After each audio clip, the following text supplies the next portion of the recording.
It's a couple of minutes past 9 o'clock, but I'll give you a couple of reasons in a moment of why you should be looking forward to NTV Weekend Edition. We'll have the top stories in a bit. We'll be from two locations. That's here, the Nation Center in Nairobi, as well as the Meru University of Science and Technology, of course, in Meru County with one Olive Burrows, and plenty of stories to expect from there. But other stories making headlines from around the country tonight.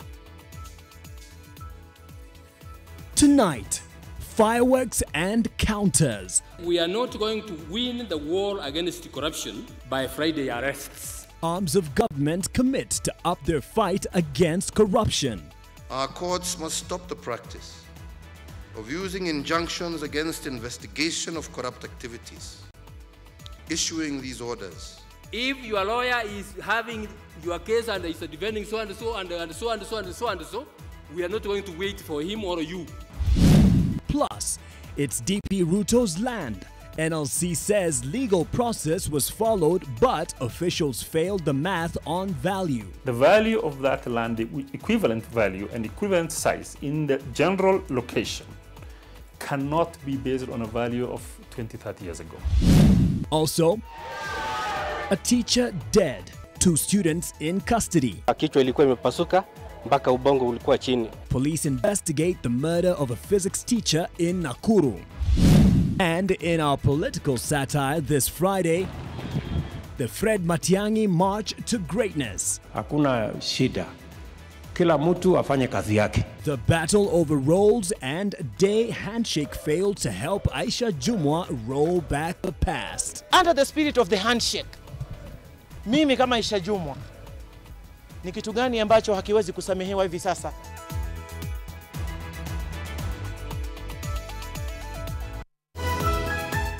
NTV Weekend Edition with Mark Masai. Thank you for joining us on NTV Weekend Edition. I'll also be joined by Olive Burrows. She's live from Meru in a moment as NTV is on the road again this weekend. Our top focus: Chief Justice David Maraga has today hit out at critics of the judiciary who have accused the courts of slowing down the war against corruption.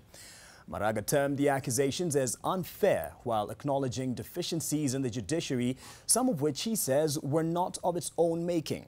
Maraga assured the country of the judiciary's commitment to the fight against corruption, warning accused people and their lawyers against delaying corruption cases. Silas Apollo covered the heated No Gloves On forum in Nairobi. The 3 arms of government participated in the multi-sectoral initiative against corruption. But from his response, Chief Justice David Maraga appeared pushed against the wall. War against corruption is not going to be won by blame games.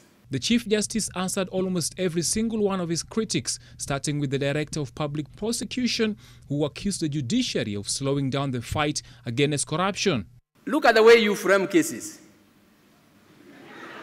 Not in a bad way. You put 30 accused persons on one charge sheet. They are represented by 30 lawyers. How long do you think that will take?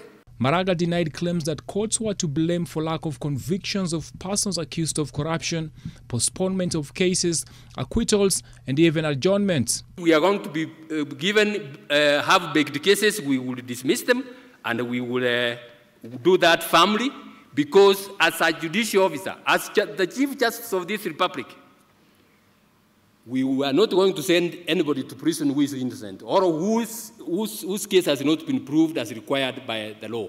He also took issue with lawyers who have been accused of deliberately forcing delays through adjournments in the corruption cases. If your lawyer is having your case and is defending so and so and so and so and so and so, we are not going to wait for him or you. You had better get another lawyer. We have asked those magistrates to mention all those cases and give them fresh hearing dates.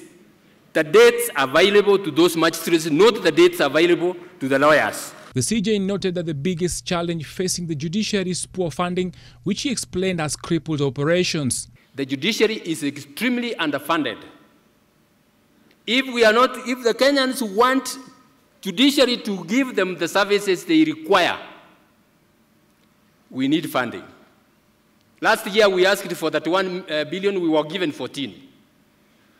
You will put yourself in my position what you are supposed to do. The speakers were attending the National Anti-Corruption Summit organized by the private sector and which came to a close today. Despite the challenges of low budget allocation, weak cases and even corruption in the corridors of justice, Chief Justice David Maraga says the judiciary is still committed in the fight against corruption. And we want to fight corruption both inside and outside the judiciary. Silas Apollo, NTV. In the name of making a commitment, President Uhuru Kenyatta has directed the Attorney General to prepare a bill that will prohibit public officers from engaging in private enterprise to deter conflict of interest. The president says that this is one way of dealing with the corruption in the country. Opposition leader Raila Odinga also offered a solution that involves Kenyans admonishing officials who steal public funds instead of celebrating them. The two leaders were speaking at the National Anti-Corruption Conference in Nairobi. The multi-sectoral anti-corruption conference entered its second and final day. It is here that President Uhuru Kenyatta reproved civil servants and public officers who use their positions to advance their private businesses at the expense of public service delivery. Kwa hivyo kama ni polisi, jameni muamue.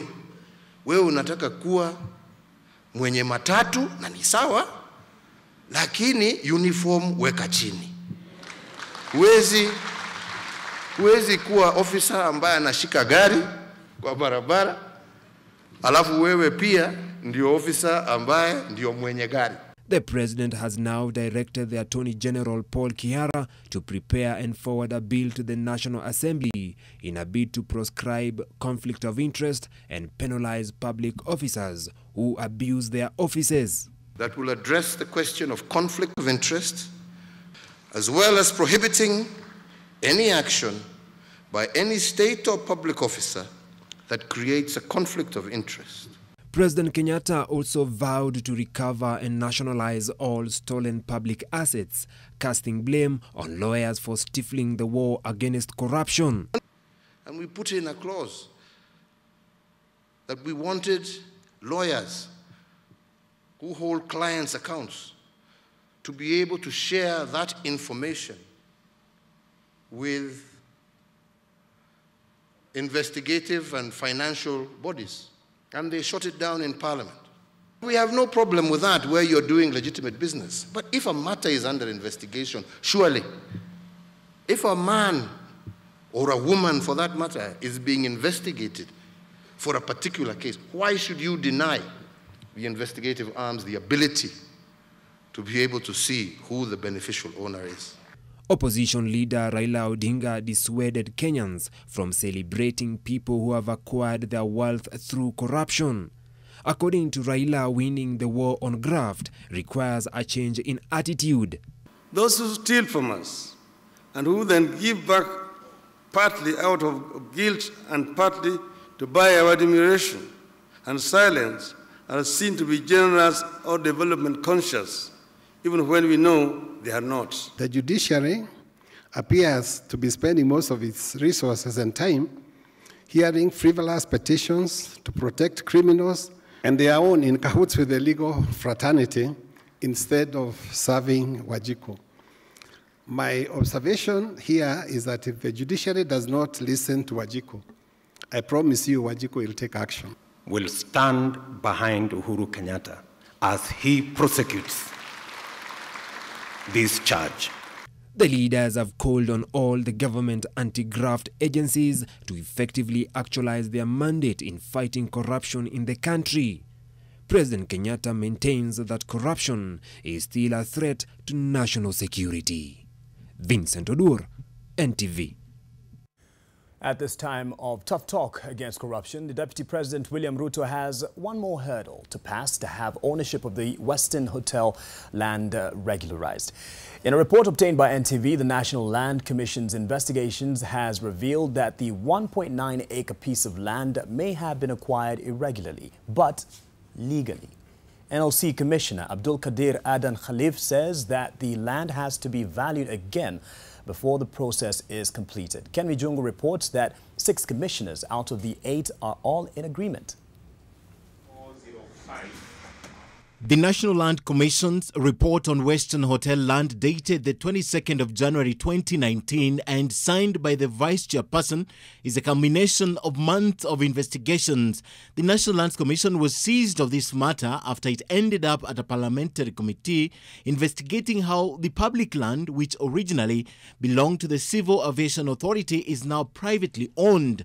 In the report, the Commission observes that there is no dispute that the parcel belongs to the Kenya Civil Aviation Authority, that the letter of allotment issued to Priority Limited and Monene Investment Limited was irregular, that Western Hotel are the bona fide purchases without notice of any defect in the title, that at the time of the valuation, the land was undervalued, and that the Kenya Civil Aviation Authority lost an important asset. The National Lands Commission also observed that then Commissioner and Minister of Lands are to blame for the occurrence as they failed to act on irregular allocation of the parcel, and also the management of the Kenya Civil Aviation Authority then is also to be blamed for vacating the subject parcel without establishing that there was an alternative available allocation. The question of saying that a piece of land that belonged to government cannot go to a private does not arise. It happens all the time. The Kenya Civil Aviation Authority is said to have abandoned the land, which was subsequently acquired by the two companies, Priority Limited and Monene Investment, who in turn sold it to Western Hotel Limited. It's up to them to take it or leave it, both for Western and for Kenya Civil Aviation Authority. If both parties agree, then we go to the next step. So pay them, and then we do all the necessary documentations and agreements and everything. But then, the Kenya Civil Aviation Authority may disagree with this report and opt to challenge it in court. But the National Lands Commission says it was also determined that no substantial interest was lost, since any other need that the Kenya Civil Aviation Authority may want to utilize with that land can be done elsewhere. Western Hotel is associated with Deputy President William Ruto, who has kept off the controversy since it began years ago. Initially, it was believed the parcel was grabbed, but this report indicates he obtained it for value, although it went below the market price at the time. This is why NLC says valuers will have to determine the current price of the parcel using the general area rates, which could be anything above 200 million shillings. Well, some media houses have already carried out a lifestyle audit. But on me, the only problem is that they stopped at one parcel. I wish they could continue to the next parcel. And restitution would mean pay equivalent value, the market value, current now. Okay. Yes. Okay. In the meantime, Western Hotel Limited keeps the infrastructure on the land. The eventual cost will not also include any value that has been added to the land. The National Lands Commission, however, could not determine whether the negligence on the part of the Kenya Civil Aviation Authority leading to the loss of the land was deliberate or not. Ken Mijungu, NTV. Crime investigations in the country are set to be enhanced after the formation of a Crime Research Intelligence Unit in the Directorate of Criminal Investigations. The aim is to fight graft and other emerging security challenges in the country. President Uhuru Kenyatta, who today made a first-ever head of state visit to the Directorate of Criminal Investigations, was keen on observing the status of the biological, chemical, toxicological and DNA labs, which are to be equipped within 2 months as part of the newly constructed multi-million shilling forensic lab. The move is a game changer in the criminal justice system in ensuring court cases are supported by well-documented evidence, which will in turn increase chances of successful prosecutions. We are investing and continuing to invest heavily, both in welfare, in equipment, in knowledge and training of those who are involved in this work.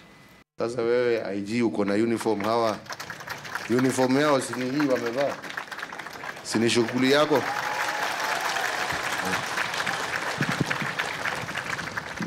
Kuhakikisha hata hawa jameni wako na uniform kama wale wengine.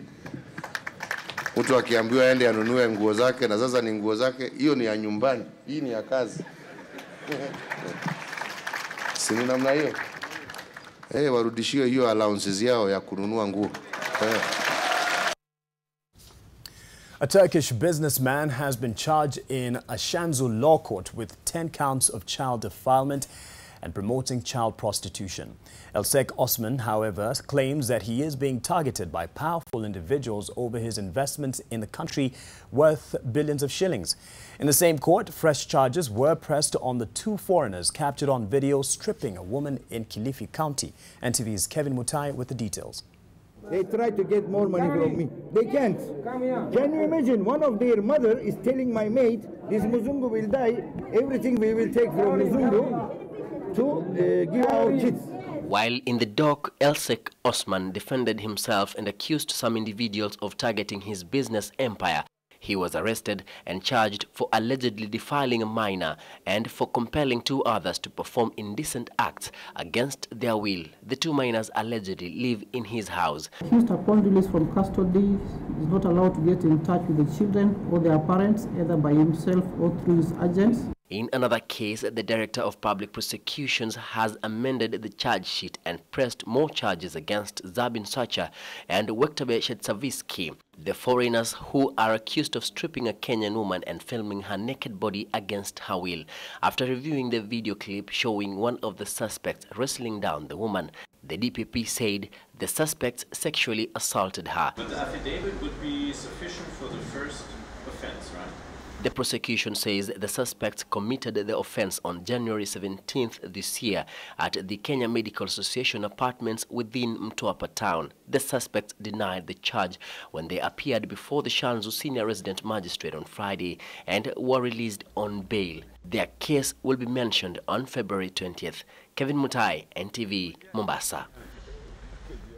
From the coast, let's head on to Meru County. NTV is back on the road as mentioned earlier. Olive Burrows and team have been collecting some stories on the developments there. Olive? Thank you very much, Mark. We're coming to you live from county number 12, and that is Meru County, the land of the green gold. Now, mine is a little bit weather-beaten, but I can assure you there's plenty more where this came from. We're coming to you live from the Meru University of Science and Technology. We've received a very warm welcome, and this is the Vitae edition. We're told a little bit earlier that it's a reference to age mates and traditionally the preserve of men, but I think we can make an exception in this case. But more on that later. The Pharmacy and Poisons Board has begun running tests on drugs suspected to be counterfeit and nabbed from a Chinese national in Kilimani Estate in Nairobi. Cheng Zian was arrested after police raided his house and seized more than 100 cartons of alleged fake antiretroviral drugs. The Chinese national is still detained in police custody as investigations are going on over the content and legality of the drugs branded as herbal HIV treatment drugs. Through his lawyer, Ken Nyaensha, the suspect insists that he's operating a legal business.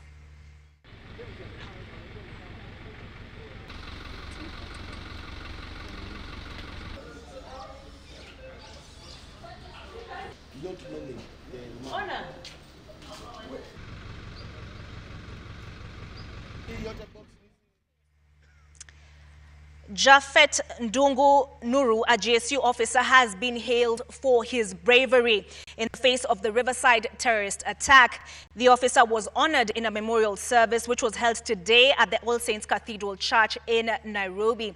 Jafet passed away early morning on January the 16th. After the Riverside 14 Riverside attack. He will be laid to rest tomorrow in Taita Taveta County. Elsewhere in Kirinyaga County, Wilfred Kareithi was laid to rest. He was among the 6 Cellulant members of staff who lost their lives. Kareithi served as the implementation engineer at Cellulant and was part of the global delivery team. Kirinyaga County lost 2 youth during the attack, one of whom was buried in Mwea on Thursday.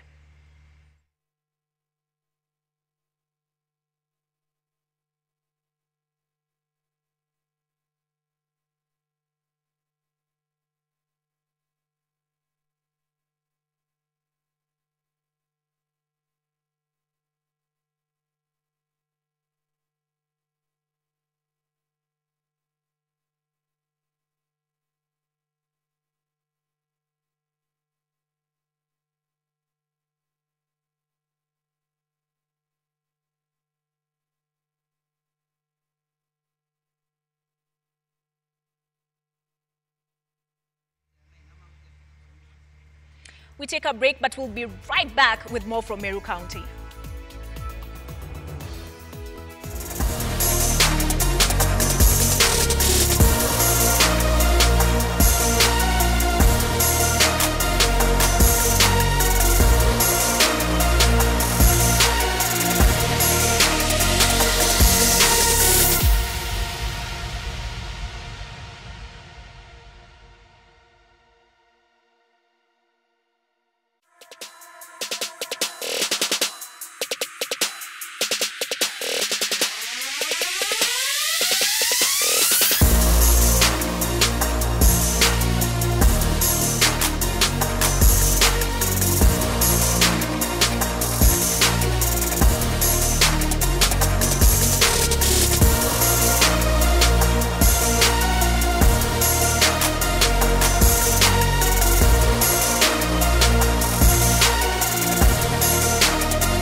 Thank you for keeping it NTV Weekend Edition. My name is Olive Burrows, and we're coming to you live from the Meru University of Science and Technology, where the mosquitoes are having a field day.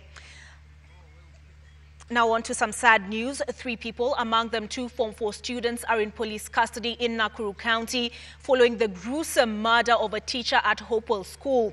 Bridget Singana reports that the deadly fallout was due to the teacher confiscating a phone from a student during the evening preps. Shock, tears and no classes at Hopewell School in Nakuru County on Friday morning.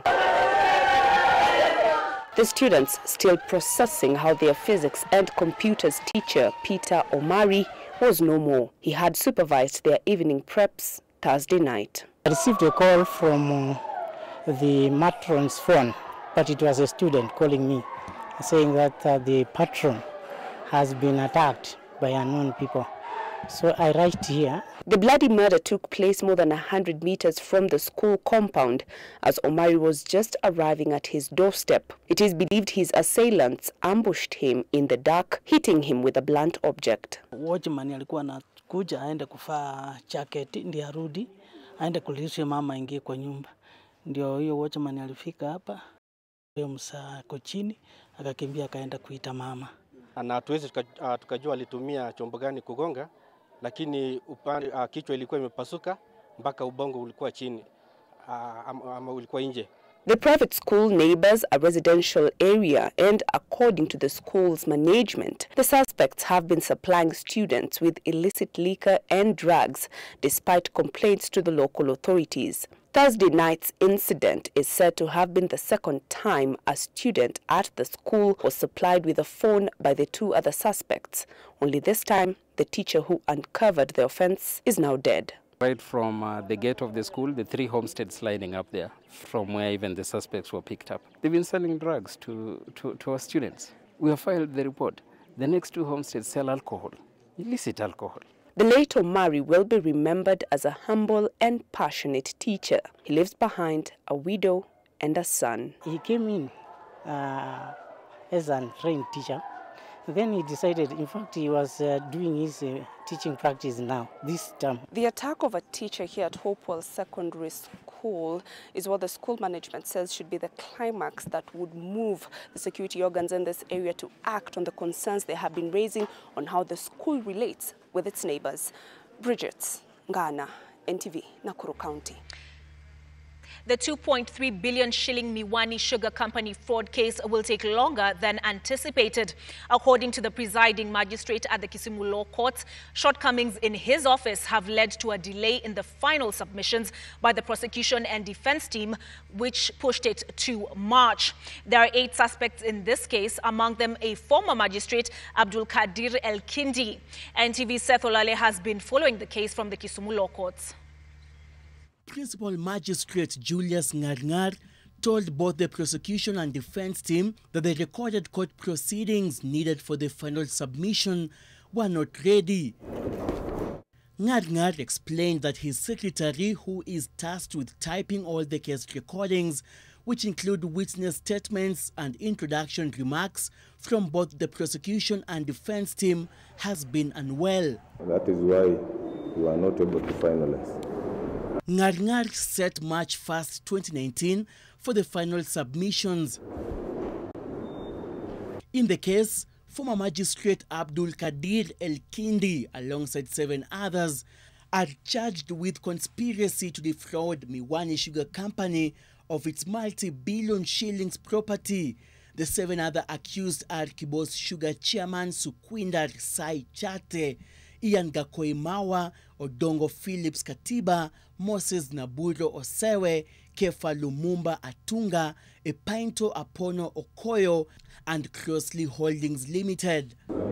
The former magistrate is also facing another charge of abuse of office, where it is claimed he used his position as deputy registrar then to approve a notification for the sale of the property. The accused persons are alleged to have committed the crime between 2007 and 2008. One of the investigating officers told the court that the minutes of the Land Control Board in Nyando district might have been forged since there were 2 sets handed to Crossley Limited Company and Agrochemical Housing Cooperative. Meanwhile, High Court Judge Olga Sewe, whose signature appeared in the document that facilitated the transfer of the 2.3 billion shilling property belonging to Miwani Sugar Company, had earlier denied signing them. Seth Olale, NTV. Now for some county news. Meru Governor Kiraitu Murungi has cautioned leaders in the county against whipping up political emotions over development projects. Kiraitu, who was opening a new market stall commissioning market stalls and commissioning a borehole in Kibirisha ward built under the Ward Development Fund, said some politicians in the county wanted to attack his administration. They claim the county government has not done enough on the development front, but Kiraitu says a substantial amount has been spent on bettering the lives of Meru residents. He said his government had set aside 900 million shillings this financial year for development. Pesa ya Meru haitatumwa vibaya. Hata mpige kelele namna gani. Lakini hapo kwa serikali yetu hakuna pesa ya nini? Ya kukula hapo. Ile pesa iko hapa ni ya nini? Ni ya kufanyia wananchi wa Meru kazi. Mimi nilisema sitaki mashindano mengi. Yale mashindano nataka ni mashindano ya maendeleo. Hii mashindano mengine ya ujinga. Mashindano ya matusi.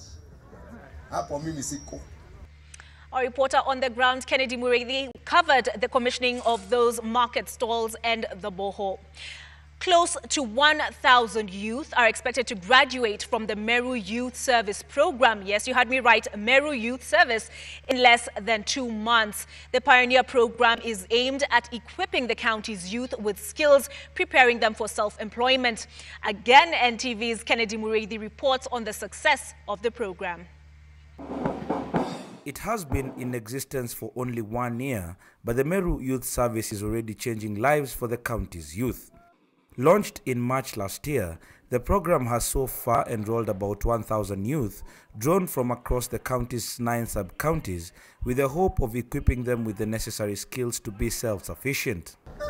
At a motor vehicle garage in Meru town, 6 of them are now attached, putting into practice what they were taught in school for the last year as they await graduation in March. Nataka kupata all skills about garage, nipate all knowledge about kuopen a garage ingine.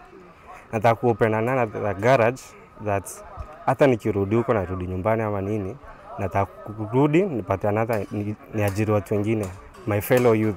Kuna niliacha huko nataka nipate garage, niwafunze skill pia, alafu wote tutakuwa na job in this country. Their hope is to impress the owners of the garage they are currently working at so that they can get a permanent position here. Kulingana vile ile masomo nimepitia na saa hii naona the same thing I'm doing here, I'm happy with it. Kilometers away at Nchiro, Tigania West Sub-County, at the St. Clair Rescue Center, 10 Meru Youth Service recruits are rejoicing. They have just landed a permanent job. The center has employed them as security guards, and their core duty is to make the pupils and students secure as they gain knowledge. They are among hundreds who are awaiting graduation sure of a job as they exit the training which started as a dream of the Meru County bosses. If you know how to do plumbing, there is construction that is going on every now and then. You need a plumber. You know, if you're putting up a house, you need a plumber. If you're putting up a house, you need somebody, a good painter. Putting up a house, you need somebody who is a good mason. So jobs are there. Already, partners are coming on board to support the program that is done in partnership with tertiary institutions in the county. We have even partnered with the people like KCB Foundation, who have said we have a program they call Judiciary program. Once we exited 1,000, after now they have been trained and they have their technical certificates. Then what they do is that they take them to some training or now to start their own small businesses. And then they also give them interest-free capital. Despite the very many challenges that they have been going through, they have been able to hold and give an example to the other group that will recruit for the next years. Following the success of the first batch that was enrolled last year, the county government now plans to enroll another 1,000 this year in an effort to equip them with the necessary skills that will also make them self-sufficient. Kennedy Muredhi, NTV in Meru County. Do remember that you can let us know what you think of Kennedy's story by using the @NTV Kenya hashtag. You can tweet me at @obarrows. The hashtag is NTV on the road. Now, thousands of residents of Meru's semi-arid constituencies are now able to access clean water drawn from boreholes sunk by the county government in the last year. The county says it has sunk 100 boreholes and plans to increase the number as it seeks to eliminate the problem of accessing clean water. NTV's Brenda Wanga brings us that report. It is lunchtime at this secondary school in Tigania West, and the students enjoy their bowl of maize and beans before they rush back to class. The maize they eat harvested from their school farm, but this wasn't possible until a year ago. This area, like many in the semi-arid parts of Meru County, is water scarce.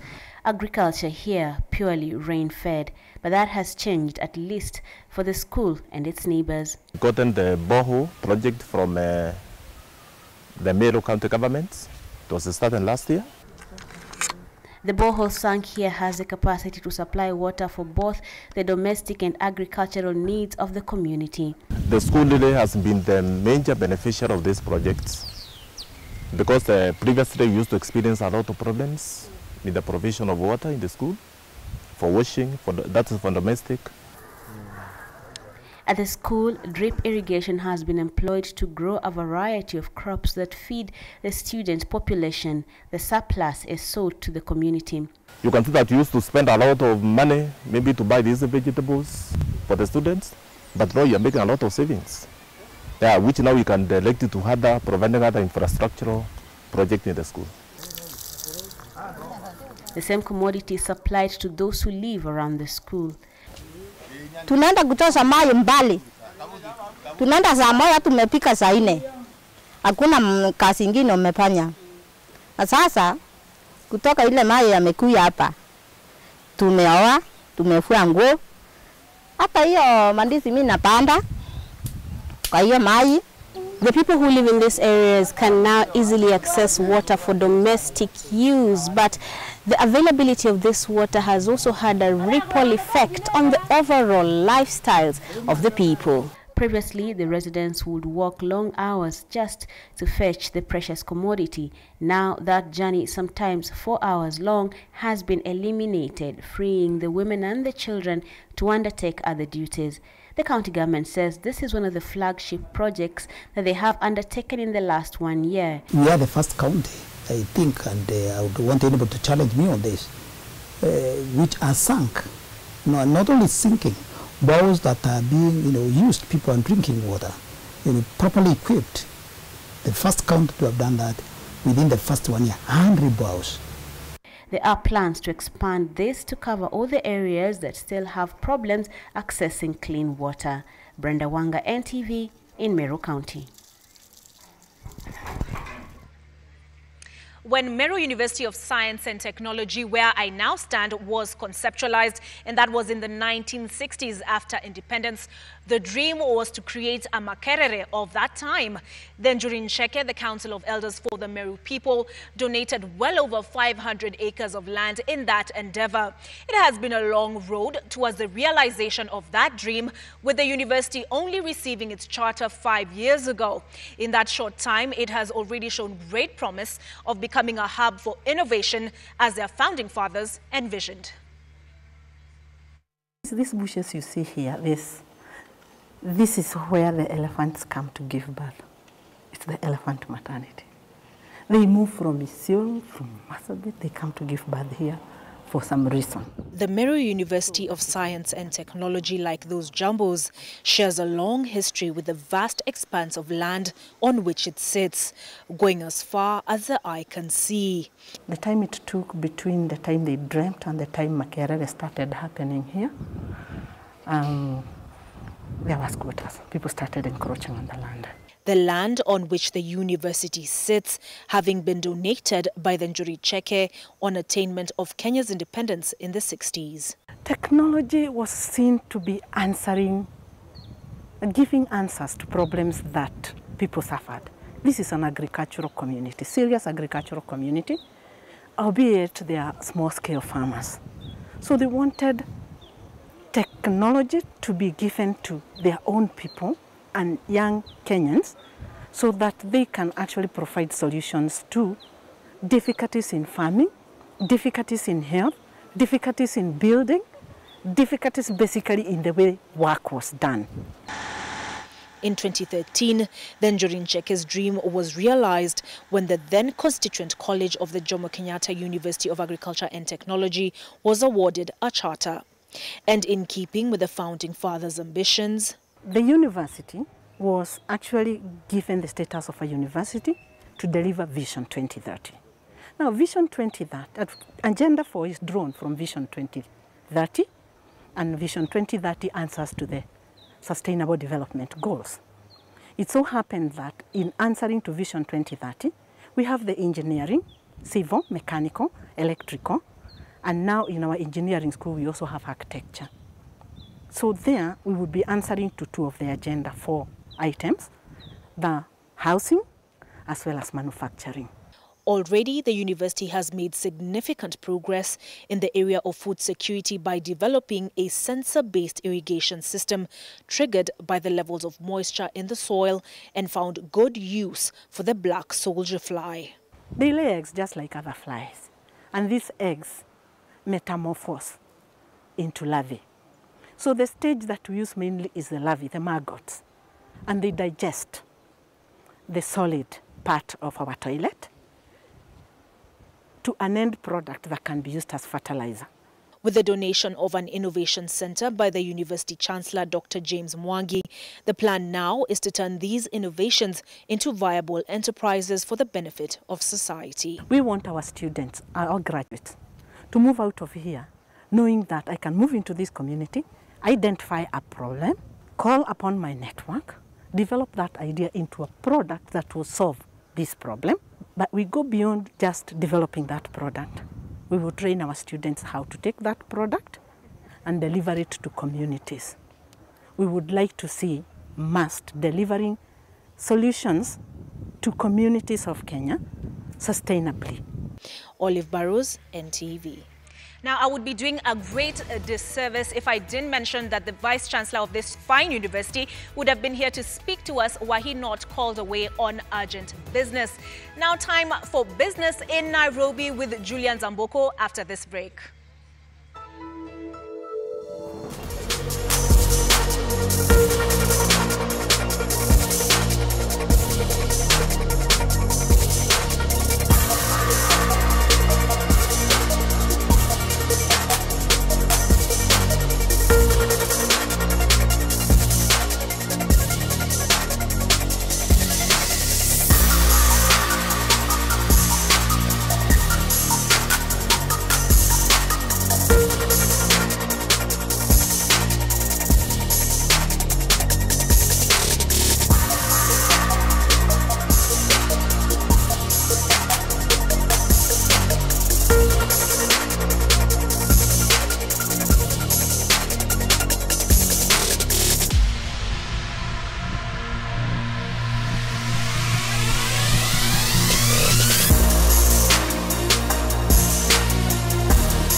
Glad you could join us on The Only Name in Business. Welcome. I am Julians Amboko. Agriculture Cabinet Secretary Mwangi Kinjuri has dismissed the parallel sugar task force formed by a lobby group, the Sugar Campaign for Change, or SUCAM, claiming it is being funded by people who are out to exploit farmers. The CS has urged farmers to exercise patience as they wait for payment for their produce. Here's Lilian Kiaria with more insight on the troubled sector. A day after a sugarcane lobby group unveiled plans to kickstart a parallel task force following disagreement with the government over pending arrears, Agriculture Cabinet Secretary Mwangi Kinjuri has stamped the fallout as a misunderstanding fueled by forces out to reap from the ensuing chaos.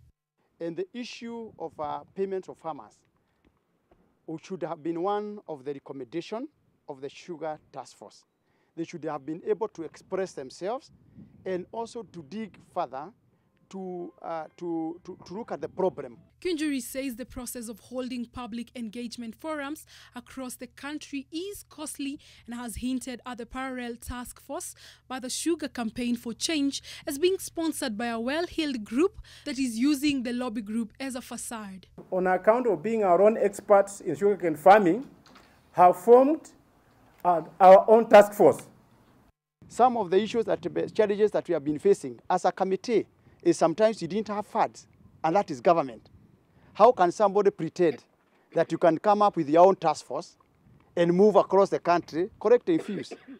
Even as the wars bedeviling the sector persist, sugar production last year increased by 30.6% to 491,000 tons, up from 376,000 tons the previous year.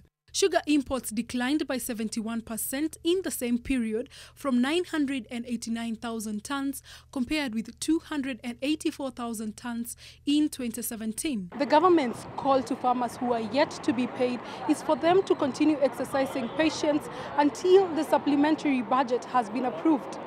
But for farmers who sold their produce months ago, this has become a frustrating affair. Lilian Kiarie, NTV. The bittersweet sugar sector. Elsewhere, policymakers should focus on strengthening the capacity of businesses to understand and take advantage of intellectual property if Kenya is to benefit fully from the Africa Continental Free Trade Area, which is currently under development. Foreign Affairs Cabinet Secretary Monica Juma says the free trade area will be heavily reliant on digital platforms, hence intellectual property will become critical in its execution. Victor Kiprop with that story. You talk about IP and Kenya, it becomes a flippant conversation. Oh, you know, Kyondo was ours, it is Japan. Oh, you know, and, you know, it becomes very flippant, you know, and I think we are not paying close attention. That was a candid assessment of the Cabinet Secretary for Foreign Affairs, Monica Juma, on the matter of intellectual property, which for many entrepreneurs and businessmen exists as a grey area rather than in clear black and white. Such is the complexity of IP that is so befuddles the learned. People who have tried to do this at Harvard tell me it's a difficult, cumbersome process, expensive, not understood, very complicated. I don't know.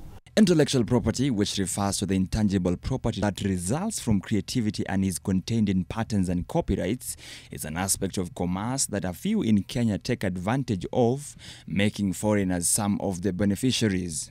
If I am to derive from the number of people interested in technology and digital, this and that arrive in Kenya quietly and leave Kenya quietly, I think there is something that is being dug out of this country. I think something is happening. Although Kenyans are among the most tech-savvy in Africa, there is a little that comes in the way of formal training for the youth to understand and exploit intellectual property in their spheres of interest.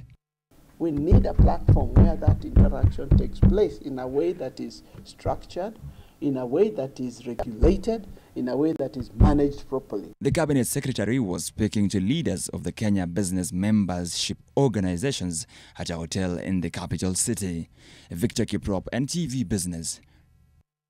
Let's look at the capital markets. Investors at the Nairobi Securities Exchange posted the least week-on-week gain in paper wealth since the year started in 2019, with the market capitalization up only 18 billion shillings compared to last Friday.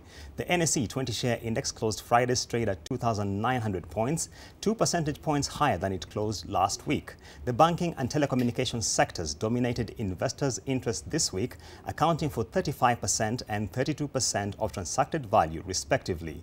Among the major developments in the market this week have been the issuance of a profit warning by Crown Paints and the posting of a double-digit growth in net profit by East African Breweries Limited.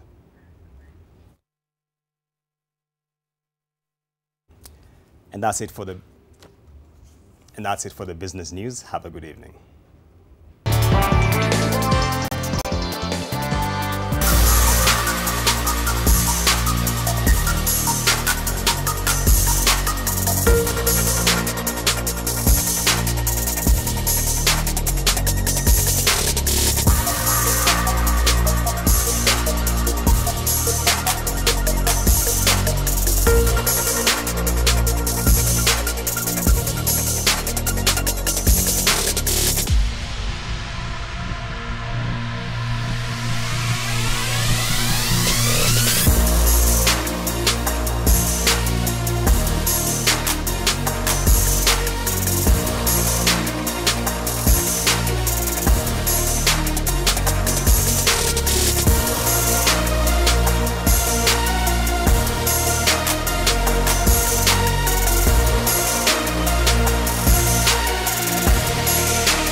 Welcome back to NTV Weekend Edition. The love between Nairobi governor and his Kiambu counterpart is steadily growing into intense dislike for each other. It's all about who owns Nairobi, surprisingly, but when they reveal to Kenyans what they have been smoking, they appeared to be little surprised. Some danced over the week, but for some it was agony as their previous deeds returned to haunt them. And as Emmanuel Juma now reports on Bullseye, it was a hard swallow for flamboyant Aisha Jumwa.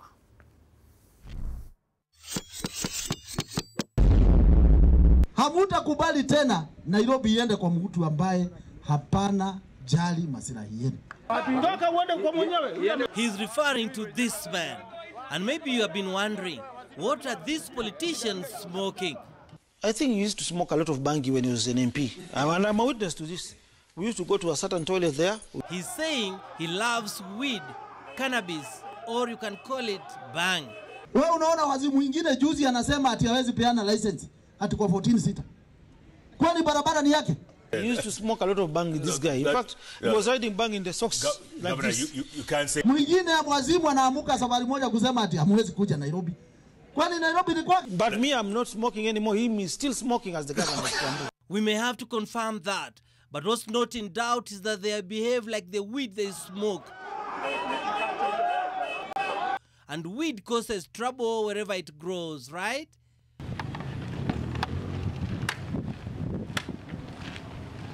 Well, there is a lot of growth around. One Fred Okengo Matiang'i has been growing steadily, both in stature and in steps as well. He's learning fast though, but there is a problem. Some have said he's usurping this man's roles. Mulisikia kuna mwingine pale Kasarani ambaye aliapishwa kwamba atasaidia Uhuru Kenyatta. Si hao watu wengine tu ni kujaribu na kudoea. But sir, what are your roles exactly? Watu wengi wanasumbuliwa na ile kazi mimi ninafanya ya maendeleo ya taifa letu la Kenya, ya kujenga makanisa na kufanya yale mambo mengine. Lakini mimi nataka niwaeleze watulie. You never know, William. And while he is coming, you turn your back just for a moment and see what happens. Chair gone. This is Africa, you know. Elders should not be standing while the younger ones are seated. It's the way of life for politicians. You blink, it's gone. Well, they say pride comes before a fall. Kamati kuu ya chama cha ODM imekubaliana na ile kamati ya nidhamu kwa mapendekezo ya kumfurusha mbunge wa Malindi Mheshimiwa Aisha Jumwa na mbunge wa Msambweni Mheshimiwa Suleiman Dori kutoka chamani. But under the spirit of the handshake, ni kitu gani ambacho hivi sasa kitakuwa kina ugumu wa kusamehewa kama mengi yalisameheka? Don't believe that the handshake mandated anyone to subvert the interests of their own political parties. The confidence was quickly replaced with disbelief and certainty. Nimewambia Nick, my parting shot, under the spirit of the handshake, mimi kama Aisha Jumwa, ni kitu gani ambacho hakiwezi kusamehewa hivi sasa? Aisha, this was you just weeks back. Hakuna barua mimi nimepewa kuapia before the disciplinary committee ya chama cha ODM. Maana tarehe 10 na mambo gangu muhimu sana na constituency. Kwa hivyo kama sina kazi tarehe 10 nitaenda holiday. Now you are seeking forgiveness? Nataka unielewe my brother. Mimi sidhani kama umenisikia nikiomba msamaha. Nimesema under the spirit of the handshake, everything now is water under the bridge. Call it what you want, but Aisha is learning that you cannot turn your back on Baba and survive. And you saw this. Call it the induction of Wilson Sosion. Time to teach the teacher the ways of Kotu. You could have thought that each one was dancing to his own tune, just like they have done for decades, but they hope to finally find a common rhythm. Back to the DP. Watu wengi wanasumbuliwa na ile kazi mimi ninafanya. They have also been talking about your properties, right? some media houses have already carried out a lifestyle audit. But on me, the only problem is that they stopped at one person. I wish they could continue to the next person. That I could say is another kimeumana moment, and only prayers will do. Asante Bwana. Tell us a bit more about prayer. You can actually say the Lord's Prayer as many times, especially mambo kikiumana. Unasema mara 7. Emmanuel Juma, Bullseye, NTV.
She won the Kenya Defence Forces 10-kilometer cross-country race for the 4th time, sounding an early warning ahead of the National Cross-Country Championship next month. This as newcomer Kandie Kibiwot stand favourites in the men's race. Ida Waringa enjoyed the action at Kahawa Garrison and filed this report.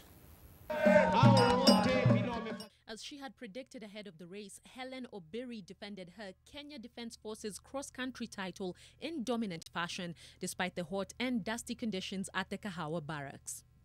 The World and Commonwealth 5,000 meters champion led from gun to tape to win the 10-kilometer race in a time of 32 minutes 19 seconds. Obiri will be joined by Irene Kamais, Deborah Samoum, Dorcas Kimeli, Caroline Chepkemoi and Masi Wanjiro in flying the KDF flag at the national trials.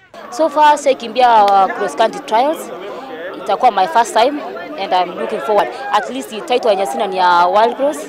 Na maybe tunaangalia trials, unajua Kenya trials inakuwa very competitive, so I'm going to train for it. In the men's race, Kandie Kibiwot came out tops of a tight race that saw favourites fall by the wayside. Kibiwot clocked 28 minutes 55 seconds to win the 10-kilometer race. Jaira Songok, Stephen Arita and Vincent Mutai scooped position 2 to 6 to make the KDF men's team to the trials. Race ya leo naona iko mzuri sana.